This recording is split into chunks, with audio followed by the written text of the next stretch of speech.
읽기는 토라에 해당되는 그 모세오경 가운데의 두 번째의 책입니다. 애굽으로 나간다 혹은 탈출한다라고 하는 의미를 가지고 있는 출애굽의 이야기는 요셉을 알지 못하는 왕의 폭정으로부터 시작이 됩니다. 학자들은 이들을 고대 이집트의 제2중간기를 통치했던 그리고 호전적이었던 힉소스 왕조의 시대다라고 밝히고 있습니다. 이때 이스라엘 자손들은 애굽의 백성들보다도 많이 강했고 또 이에 위협을 느낀 나머지 인구 억제 정책과 노동 착취 정책을 이스라엘 백성들에게 행하게 되었다고 합니다. 여기서 한 가지 짚고 넘어가야 할 것은 창세기에서 아브라함을 부르신 하나님께서 너희의 자손의 수가 하늘의 별과 같이 바다의 모래같이 많을 것이라고 했는데 그 약속이 한참 지난 이후에 결국에는 이루어졌음을 우리가 알게 됩니다. 비록 아브라함은 그 말씀이 이루어지는 것을 살아생전 보지는 못했지만 믿음으로 산 결과가 후대에 나타나게 되었으니 미래 세대를 위해 큰 일을 행하신 분이다 말할 수가 있을 겁니다. 그러나 이스라엘 민족의 수가 많아진 탓에 애굽의 억압과 착취는 심해져 갔고 이들의 삶은 점점 피폐해져만 갔습니다. 그럼에도 놀라운 것은 그 당시 어려운 시국에도 불구하고 출산율이 계속해서 증가했다는 것입니다.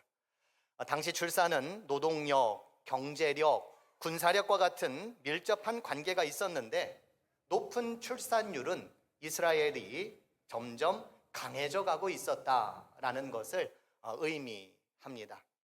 아브라함 한 사람으로 시작을 했는데 애굽의 경쟁 상대가 될 만한 민족으로 성장했으니 가히 놀라운 일이 아닐 수 없습니다. 내가 내게 지시할 땅으로 가라라고 하는 말씀 한 절이 심기웠을 뿐인데 길 따라 동행해 주시는 하나님은 그 한 사람을 통해서 큰 민족으로 마침내 이루어 가셨습니다. 큰 뜻을 가르는 데 있어서, 큰 뜻을 이루는 데 있어서 말씀 하나 붙잡고 살아가는 것이 아무것도 아닌 것이 아닌 얼마나 큰 힘인가를 우리에게 알려주는 대목입니다. 성경에는 요셉을 알지 못하는 왕이 나타나 이스라엘과 각을 세우는 것으로 나옵니다. 한 사람 요셉이 감당했던 일이 결코 적지 않았음을 느끼는 대목이기도 합니다. 죽을 뻔했던 나라를 살린 장본인이니 당연한 결과이겠지요. 몇 해 전 자료를 찾다가 나이지리아의 한국 사람으로서는 최초의 추장이 된 사람의 이야기를 본 적이 있습니다. 그 지역에 먹을 것이 부족하던 상황 속에 그 환경 속에서 잘 자랄 수 있는 열대성 식물인 카사바라고 하는 품종을 개량해낸 사람이었습니다. 이 사람은 그 나라를 식량난으로부터 구원해 주었기 때문에 어느 한 지역의 추장으로 삼았다고 합니다. 한 사람이 이렇게 중요하고 또 한 사람이 이렇게 위대하다는 것을 우리는 또한 볼 수가 있습니다. 오늘 본문에 보면 또 하나의 위대한 인물이 나옵니다. 이스라엘 민족을 출애굽시키는 데 있어서 결정적인 역할을 했을 뿐만 아니라 광야 40년 동안 백성들을 가나안으로 이끌었던 이스라엘 최고의 리더 모세입니다. 모세는 성경에 보면 온유한 사람이었다라고 말씀하고 있습니다. 그리고 공감 능력이 누구보다도 뛰어난 사람이었습니다. 그래서 하나님의 마음을 잘 살필 수 있을 뿐만 아니라 백성들의 마음도 잘 살폈던 그런 사람이었습니다. 그의 이러한 삶은 모세라고 하는 이름의 뜻이 죽을 수밖에 없었던 인생이었지만 고작 갈대 상자로 살려주신 하나님의 기가 막힌 은혜를 그가 알았기에 그 역시도 그 은혜의 삶을 이렇게 살아왔던 것입니다. 어릴 적 모세는 갈대 상자에 실려 간신히 목숨을 부지한 적이 있습니다. 어린아이가 탔던 갈대 상자는 히브리어로 테바인데 구약에서는 딱 2번 나오는 단어입니다. 노아의 방주 그리고 모세를 태운 갈대 상자, 이 두 개가 바로 테바입니다. 테바는 동력이 없습니다. 위태한 상황을 만나도 손살같이 그곳을 빠져나갈 수가 없습니다. 뒤집혀 그 생을 마감할 수도 있습니다. 그러기에 모든 것을 맡길 수밖에 없습니다. 길 따라 동행하시는 하나님은 물 따라 동행하신다는 믿음을 갖고 의지하며 살아갈 뿐입니다. 모세도 위대했지만 갈대상자에 아기를 넣고 정처 없이 떠나보낸 모세의 어머니 요게벳의 믿음의 용기도 대단하다 할 수 있습니다. 출애굽기 초반에 보면 여성들의 역할이 상당히 크게 나타납니다. 특별히 히브리 산파였던 십브라와 부하는 아들이거든 죽이고 딸이거든 살려두라는 애굽 왕의 명령을 어긴 채 남자의 출생을 도왔습니다. 그 이유에 대해 성경은 말하기를 하나님을 두려워하여 애굽 왕의 명령을 어겼다라고 증언하고 있습니다. 죽이려는 자와 살리려는 자, 죽이려는 남성들과 살리려는 여성들, 하나님을 두려워하지 않는 자들과 하나님을 두려워하는 자들 사이에서 모세와 이스라엘은 간신히 생명을 지켜갈 수 있었습니다. 이제 하나님께서는 간신히 생명을 유지하는 것이 아니라 자유롭게 살아갈 수 있는 길을 열어주시기 위하여 모세를 부르십니다. 이제 내가 너를 바로에게 보내어 너에게 내 백성 이스라엘 자손을 애굽에서 인도하여 내게 하리라. 이스라엘의 하나님은 백성들의 고통에 쉽게 길을 막거나 그리고 눈을 감는 분이 아니셨습니다. 출애굽기 3장 7절의 말씀에서도 나는 이집트에 있는 나의 백성이 고통받는 것을 똑똑히 보았고 또 억압 때문에 괴로워서 부르짖는 소리를 들었다. 그러므로 나는 그들의 고난을 안다라고 말씀하셨습니다. 하나님은 친히 보셨고 들으셨고 안다고 말씀하고 계십니다. 여기서 사용된 동사들은 피상적인 단어가 아닙니다. 고통을, 통증을 나도 함께 느끼고 내 것으로 삼는 의미를 담고 있습니다. 우리는 이와 같은 하나님의 심정을 예수님의 삶을 통해서도 살펴볼 수가 있습니다. 예수님은 오병이어의 기적이 있기 전 굶주린 백성들의 현실을 보고 창자가 끊어질 것 같은 고통과 아픔을 느끼셨다고 하셨습니다. 이처럼 기적은 타자의 아픔을 공감하고 나의 것으로 삼는 가운데에 시작되었음을 알 수가 있습니다. 따라서 소명이란 하나님의 마음을 헤아리는 것입니다. 하나님의 마음을 이해하고 그 마음에 합당한 삶을 살아내는 것입니다. 하나님의 일을 감당하기 위해서는 무엇보다도 우리가 주님의 마음을 가져야 합니다. 사도 바울의 고백을 한번 들어보십시오. 내가 예수 그리스도의 심장으로 너희 무리를 얼마나 사모하는지 하나님이 내 증인이시니라. 주님의 마음을 품고 살아가는 것, 우리 모두의 삶이 되어야 할 줄로 믿습니다. 모세는 처음 부름을 받았을 때에 하나님의 이 마음을 헤아리지는 못했습니다. 하지만 하나님께서는 그 마음을 가질 수 있도록 모세를 설득하셨습니다. 모세는 자신이 자격이 없다며 부름에 쉽게 응하지는 않았지만 하나님의 일은 자격이나 능력만 갖고 하는 것이 아님을 주님께서는 설득하셨습니다. 능력은 하나님께서 부어 주십니다. 오직 모세에게 필요한 것은 소명이었습니다. 내가 왜 이 일을 해야 하는지, 내가 어떠한 마음을 품고 이 일을 감당해야 하는지, 결국 이 모든 질문의 대답 앞에 그는 하나님이어야만 했습니다. 하나님께서 말씀하시니 하나님의 마음으로 하나님께서 원하시는 일을 감당해야만 했습니다. 3.1운동과 우리나라 독립에 큰 역할을 했었던 유관순의 신앙과 나라 사랑의 정신은 그에게 선교 활동을 하셨었던 여성 선교사님, 특별히 앨리스 하몬드 샤프 여사의 헌신 때문이었습니다. 샤프 여사는 감리교 목사였던 로버트 아더 샤프와 결혼해 함께 한국에서 선교 사역을 하였습니다. 그런데 결혼한 지 2년이 지난 1906년에 남편이 그만 전염병으로 사망하게 됩니다. 아내는 심한 우울증에 시달리게 되었고 결국에는 미국으로 귀국하게 됩니다. 그러나 그곳에서 2년을 보내면서 건강을 회복했고 조선 땅에 대한 소명을 다시 회복하게 됩니다. 그리고 한국으로 다시 돌아왔습니다. 여성교육에 관심이 많았던 샤프 여사는 각 교회를 순방하면서 여성 아이들에게 남다른 애정을 보였습니다. 유관순을 만난 것은 바로 그때였습니다. 샤프 여사는 자신이 운영하는 영명여학교에 유관순을 입학시키게 되었고 1년간 수학한 후에 서울로 유학을 보내게 됩니다.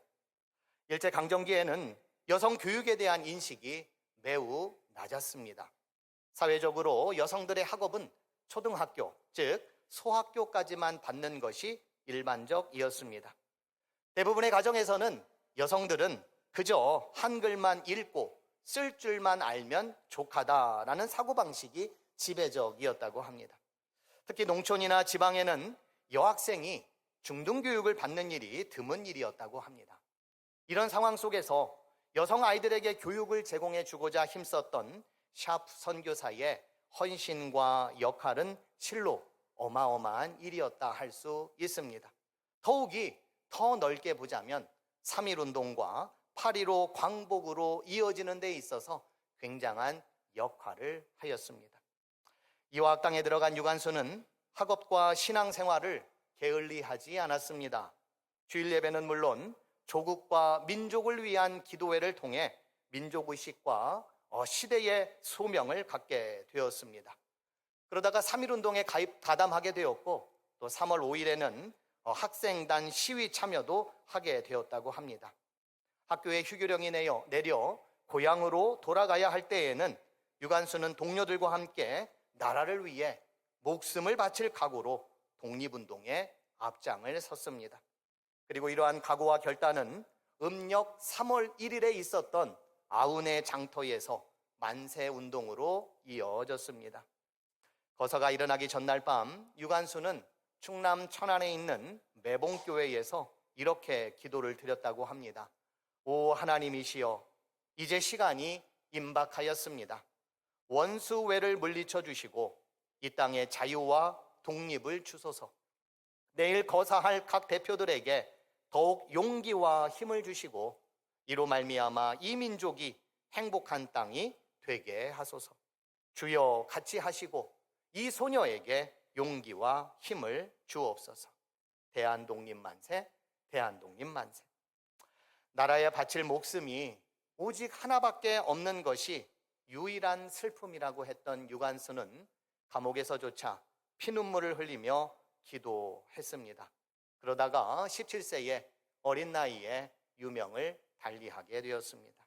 그러나 그의 이러한 독립에 대한 간절한 마음, 그리고 나라와 민족에 대한 사랑의 마음을 통한 그의 간절한 기도는 조선 독립으로 화답해 주셨습니다. 나는 이집트에 있는 나의 백성이 고통받는 것을 똑똑히 보았고 또 억압 때문에 괴로워서 부르짖는 소리를 들었다. 그러므로 나는 그들의 고난을 분명히 안다. 이제 내가 내려가서 이집트 사람의 손아귀에서 그들을 구하여 이 땅으로부터 저 아름답고 넓은 땅, 젖과 꿀이 흐르는 땅으로 데려가려고 한다. 이스라엘을 향한 하나님의 마음이 우리나라에까지도 전달되었던 것입니다. 하나님은 약한 자의 하나님이십니다. 하나님은 힘없고 고통받는 이들의 구원이 되십니다. 그 하나님께서는 아무도 관심하지 않는 광야에서 양떼를 치고 있던 한 목자에게도 찾아오셨습니다. 미천한 인간, 아무것도 아닌 인간, I am nobody와 같은 인간을 거룩한 존전으로 부르신 분이십니다. 모세야, 모세야. 하나님께서는 그를 이 세상으로 이끌어 내셨습니다. 사막에서 잊혀져 가고 있었던 그의 이름을 불러가며 역사의 한복판으로 하나님께서는 모세를 인도하셨습니다. 제국의 중심인 왕국에서 대단한 인물로 살다가 피치 못할 한순간의 사건으로 인하여 광야로 떠밀려온 모세는 그야말로 나그네와 같은 인생이었습니다. 그 상황이 얼마나 괴롭고 힘들었는지 아들의 이름을 게르솜이라 하여 내가 타국에서 나그네가 되었다고도 하였습니다. 언제 죽어도 전혀 이상하지 않고 어느 누구도 거들떠보지 않을 광야는 황량했고 고요했습니다. 부르고 또 불러도 아무런 대답도 없을 것만 같은 그런 곳이었습니다. 그런데 그 광야에서 하나님이 부르셨습니다. 모세야, 모세야. 모세가 대답을 했습니다. 내가 여기 있나이다. 히브리어로 사막은 미드바르입니다.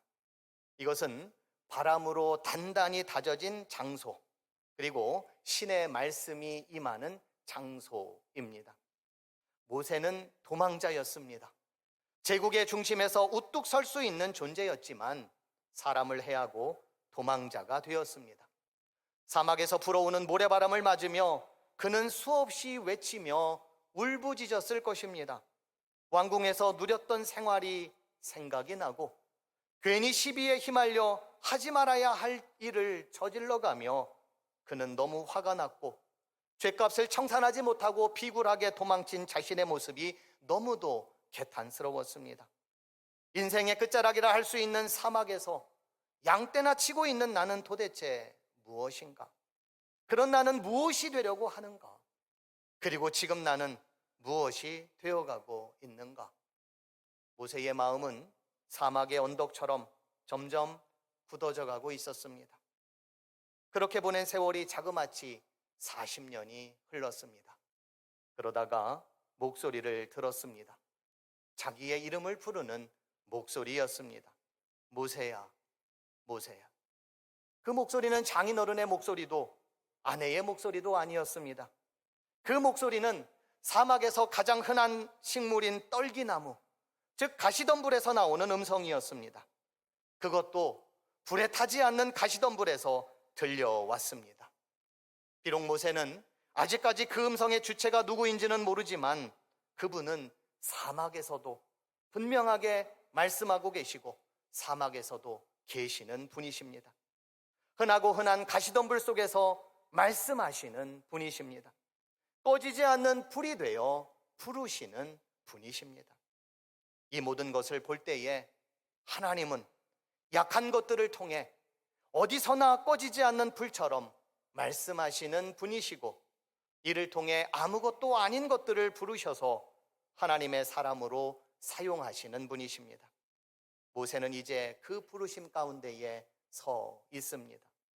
하나님이 떨기나무 가운데에서 그를 불러 이르시되 모세야 모세야 하시매 그가 이르되 내가 여기 있나이다. 하나님은 모세에게 명령하셨습니다. 이리로 가까이 오지 말라. 내가 선 곳은 거룩한 땅이니 내 발에서 신을 벗어라. 좀 전까지만 해도 그 땅은 그냥 사막이었습니다. 가시덤불이 있는 사막이었습니다. 그런데 이제는 그 땅이 거룩한 땅이라고 합니다. 불에 타지 않는 가시덤불과 같은 신비한 광경이 나타난 지역이라 거룩한 땅이 되었을까요? 아니면 하나님께서 모세의 이름을 부른 장소여서 거룩한 땅이 되었을까요? 세상에는 그런 곳이 많습니다.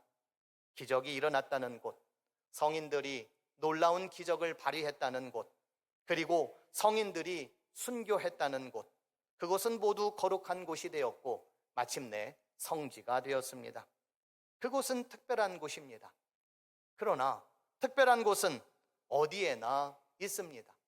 어느 곳이든 거룩한 땅이 될 수 있습니다. 하나님을 만나는 그 자리, 하나님께서 임재하시는 그곳은 거룩한 땅입니다. 빈들이나 사막이나 감옥조차 하나님을 만나는 곳은 거룩한 땅입니다. 아직 우리가 가보지 않고 밟아본 적이 없는 곳도 거룩한 땅입니다. 무엇보다 우리가 딛고 있는 각자의 자리는 거룩한 땅입니다. 하나님께서 그곳에 계시기 때문이고 하나님의 숨결이 그곳에 살아있기 때문입니다. 그러나 역사 속 거룩한 땅은 힘 있는 자들에 의해 수없이 침략되어 왔고 수탈되어 왔습니다. 하나님의 백성이었던 이스라엘은 고대 이집트는 물론 아시리아, 바벨론, 페르시아, 그리고 로마에 이르기까지 제국과 열강의 틈바구니 속에서 신음하며 고통 가운데에 살았습니다. 우리나라도 이와 다르지 않습니다. 일찍이 함석헌 선생은 6.25를 겪은 이후 우리나라 금수강산이 세계의 공동묘지가 됐다며 당시 우리나라를 탐하던 나라들에 대해 이렇게 표현한 바가 있습니다. 중국이 먹었다 토하고, 만주가 먹었다 토하고, 영악한 일본이 먹었다가도 아니 토하고는 못 견딘 나라, 흉악한 러시아가 침을 흘리면서도 못 먹었던 나라, 이 나라에 중국이 도로 나오고 만주가 또 오고 러시아가 다시 오고 처음으로 문을 열어주었던 미국이 또 왔다. 그러나 이 모든 고난과 환난은 이 땅의 끝이 아니라 새날의 임금을 낳으려는 산통의 부르짖음이라고 해석을 하였습니다. 새날의 영광을 우리 민족에게 임재하게 하는 하나님의 섭리로 여겼습니다.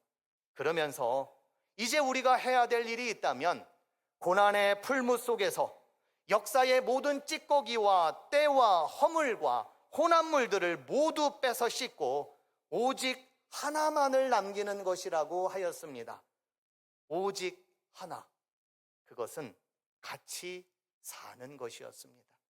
오직 하나, 우리 모두는 같이 살아야 합니다. 애굽으로부터 억압과 고통을 당하던 이스라엘 민족을 택하셔서 모세를 통해 구원과 해방의 은혜를 허락해 주신 이유는 분명합니다. 너희를 내 백성으로 삼고 나는 너희의 하나님이 되겠다. 나는 너희와 함께 살겠다라는 것입니다. 나는 너희와 앞으로도 끊임없이 영원히 함께 살겠다라는 겁니다.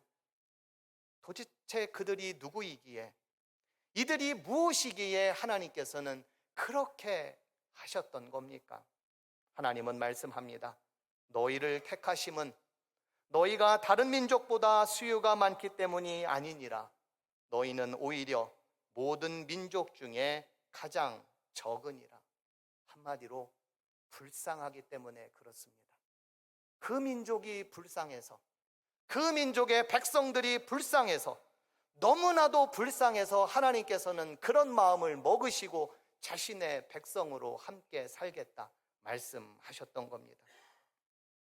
하나님께서는 적은 것으로 자신의 존재를 나타내셨습니다. 하나님은 가장 작은 것들을 통해 하나님의 하나님 되심을 드러내셨습니다. 하나님은 말도 안 되는 일에 자신의 모든 것을 내려놓으셨습니다. 우리를 당신의 백성으로 삼기 위해, 우리 같은 연약하고 부족한 자들을 언약의 백성으로 삼아주시기 위해 우리를 택하셨고 우리와 같이 살아주셨습니다. 내 발에 신을 벗으라. 이 말은 내가 장차 너와 너희 민족을 위해 나의 모든 것을 내놓을 건데 너도 내가 하는 일에 최선의 무게중심을 나에게로 두었으면 좋겠다라고 하는 의미입니다.